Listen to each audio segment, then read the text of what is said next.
Tem um minuto? Então aproveito para desafiar o cérebro. A secção de jogos do público foi renovada e está cheia de desafios que puxam pela lógica e pelo vocabulário. Experimente o novo jogo Sopa de Letras com sabor à atualidade. Um passatempo em que as palavras vêm diretamente das notícias do dia. Faça uma pausa inteligente em público.pt/jogos.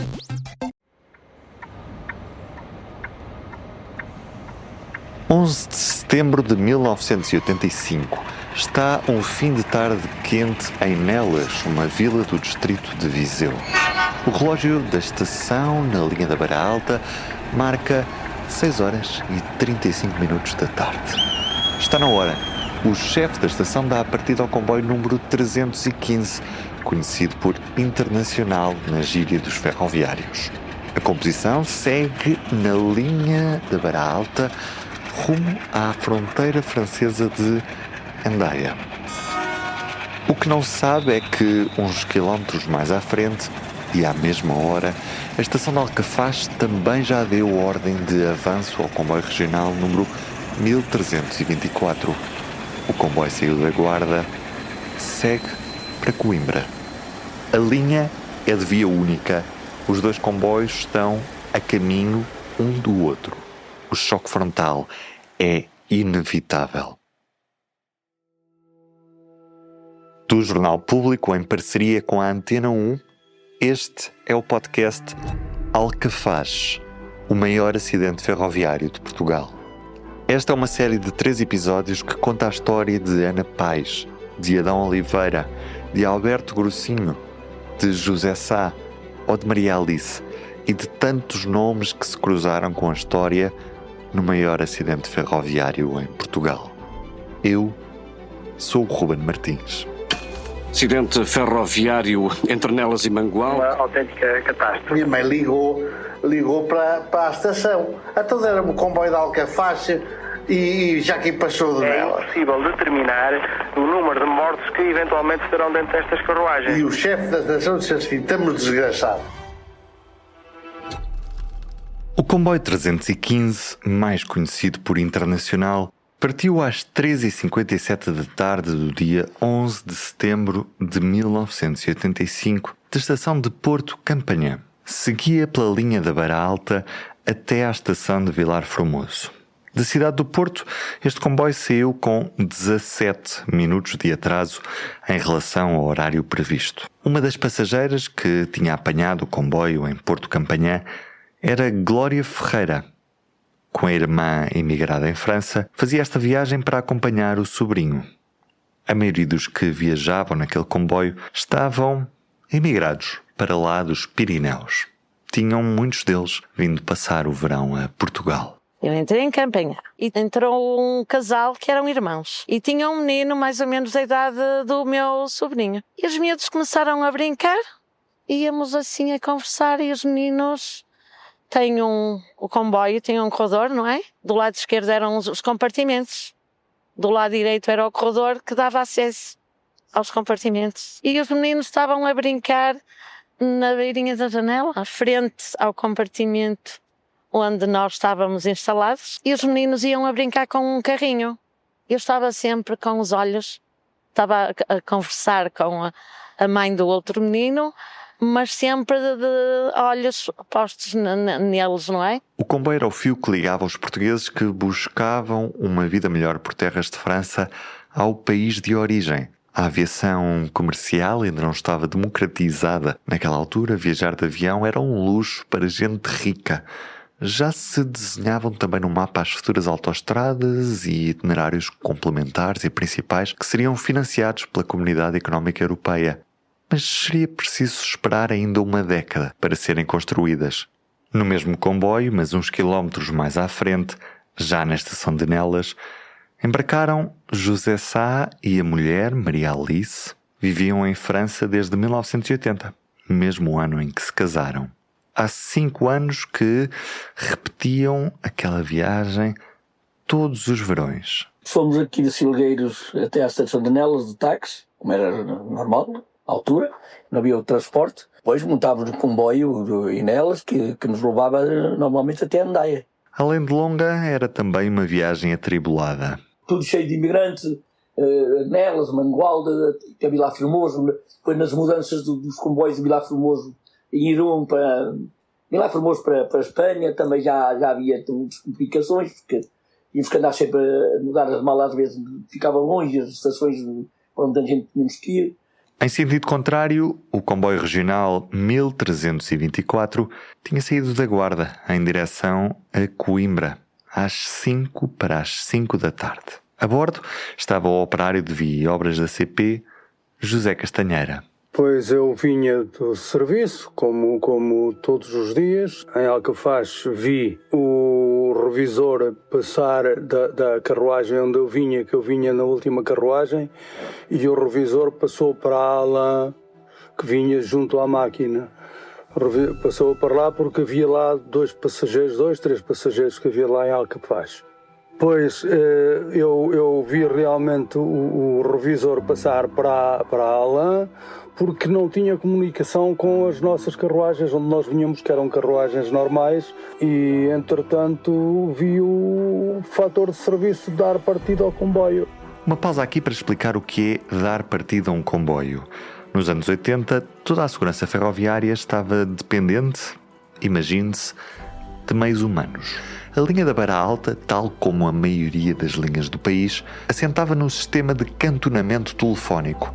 Na prática, de estação em estação, os ferroviários ligavam uns para os outros.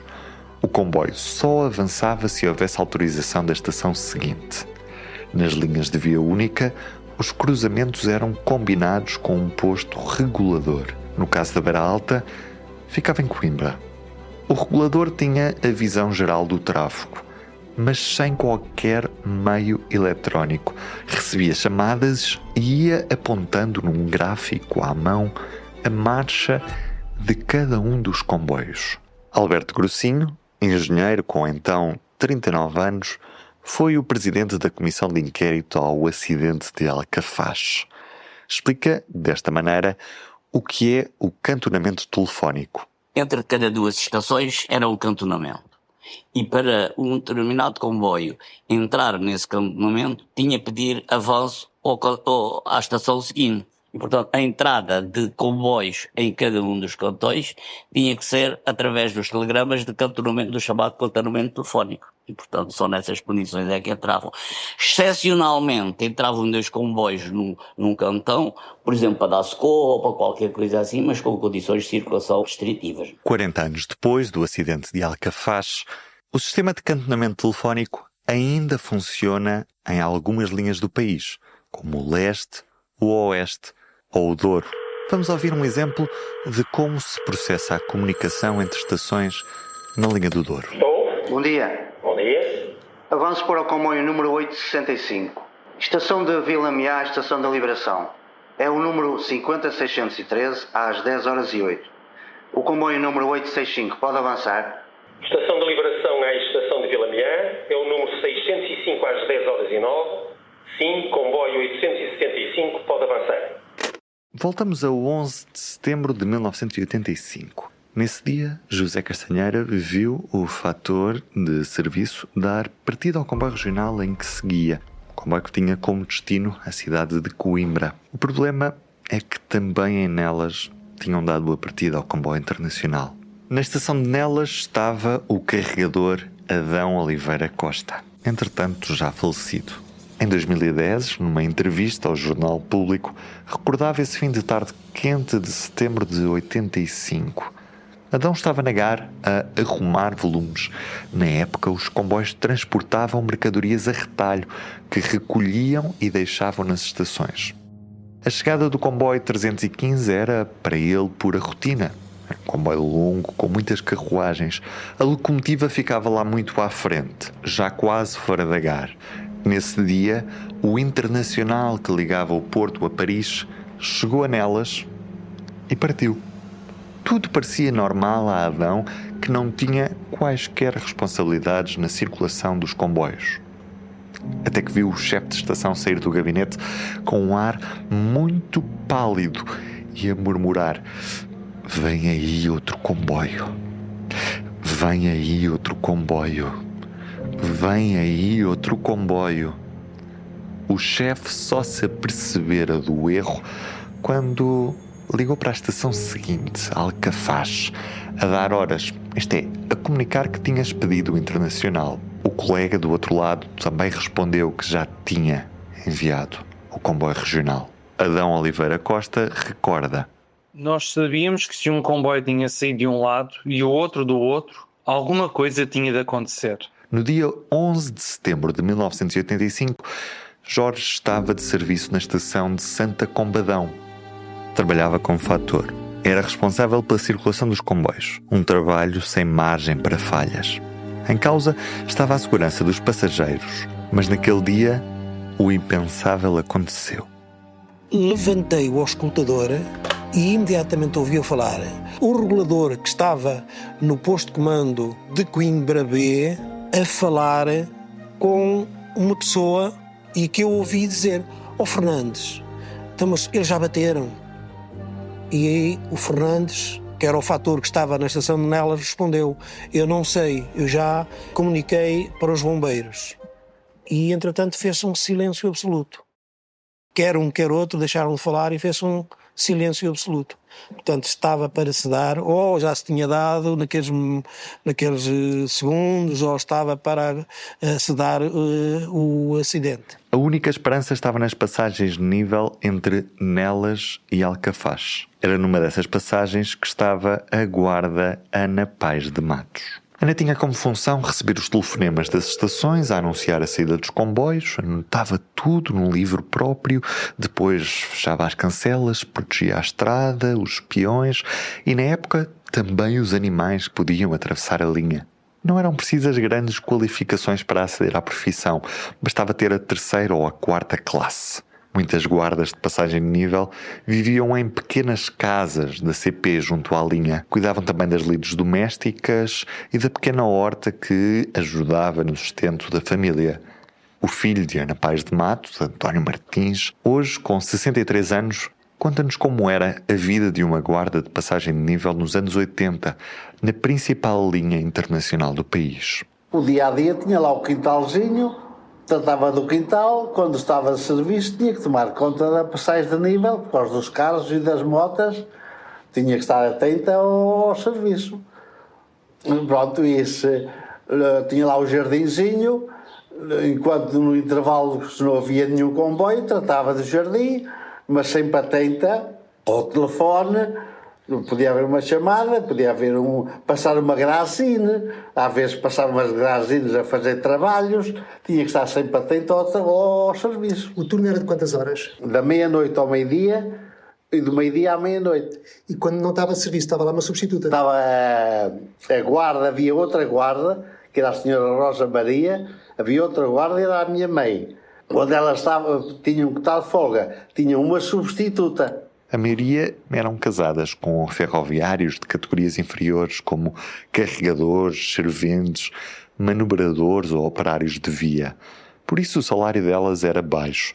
A CP considerava-o como um complemento ao salário do marido. Deram-me o comboio de Alcafaz e passou-me aqui o de Nelas. Por isso eles vão se encontrar entre Alcafaz e aqui a passagem, vai haver um acidente. Depois a minha mãe ligou para a estação. Então deram-me o comboio de Alcafaz e já aqui passou de Nelas. E o chefe da estação disse assim: estamos desgraçados. Naquele dia, Ana cumpriu rigorosamente a sua função. Esperava o comboio regional, vindo de Mangualde, mas o que apareceu primeiro na passagem de nível foi o internacional, vindo de Nelas.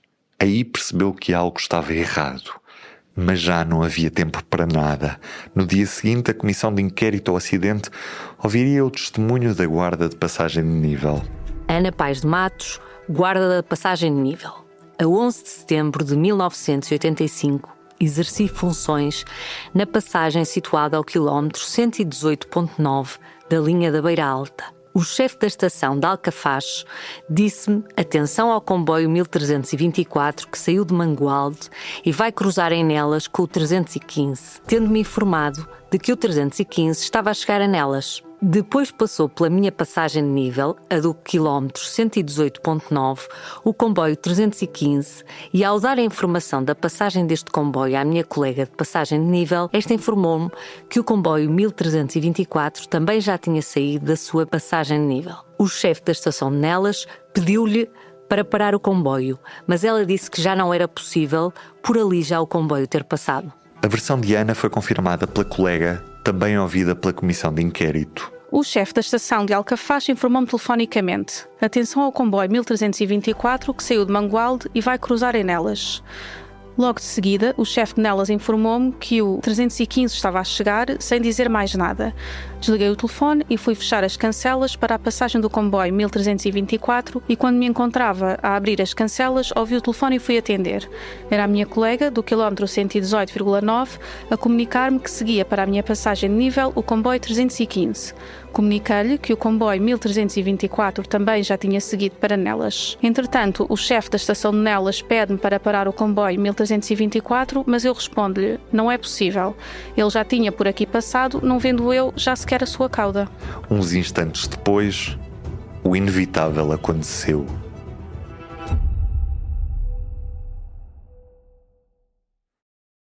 No próximo episódio, revelamos como ficaram Glória Ferreira, José Sá, a mulher Maria Alice, ou o que aconteceu à guarda de passagem de nível Ana Paz de Matos.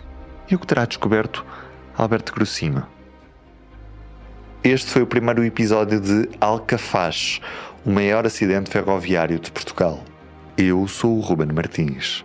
Esta série foi escrita por mim, pelo Carlos Cipriano e pelo Diogo Ferreira Nunes. A revisão é da Inês Rocha e a sonoplastia é de Daniel Leitão. Este é um podcast público Antena 1. Ouça os próximos episódios nas plataformas de podcast e na RTP Play. Para não perder os novos episódios, subscreva este podcast do Público na sua aplicação preferida. O Público fica no ouvido.